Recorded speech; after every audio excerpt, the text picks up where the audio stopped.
Hello guys! Today is our second day here in Rio del Sol. Syempre, di natin palalampasin ng beautiful sunrise. Every sunrise sa buhay natin ay maalala mo kung gaano ka-faithful si Lord.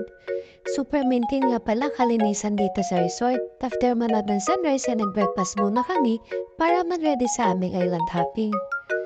Nakaka-excite, sabi kasi ng mga staff sa resort ay napakaganda ng aming mga pupuntahan.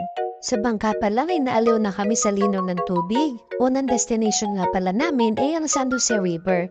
Ito yung mangrove forest dito sa island. Nagpicture-picture nga muna kami dito sa dulo ng bangka. At kahit takot na takot ay beach is life. Super nakaka-enjoy naman. Napaka-peaceful. Second activity namin ay ang snorkeling, kung saan makikita mo ang iba't ibang kulay ng isda at coral reefs. Sa linaw ng tubig hindi ka magdadalawang isip bumaba at mag-swimming. Bukod doon, safe ka naman sa vest at may mga bangkero na hindi ka pababayaan. Habang nasa tubig, di mo na maiisipang umalis. Lalo't kasama mo nag-i-enjoy ang iyong family. Last destination namin ay sa sandbar. Kaya lang, medyo matubig pa ito noong oras na yon kaya hindi namin ito nakita. Kaya in-enjoy na lang namin ang malakristal na tubig. Ilang sandali pa nga'y bumalik na kami sa resort para makapag-ready sa aming checkout time.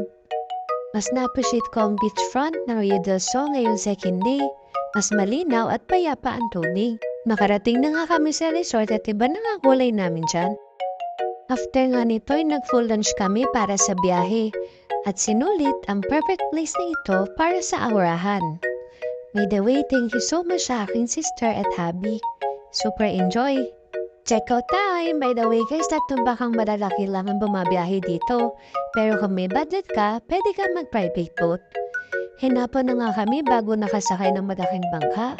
Hindi naman namin inaasahan na aabutan kami ng dilim sa biyahe. Nakita din tuloy namin ang sunset. Habang biyahe, tinatanong ko nga ang pangpang kung malayo pa and after 40 minutes ay safe naman kaming nakarating sa port.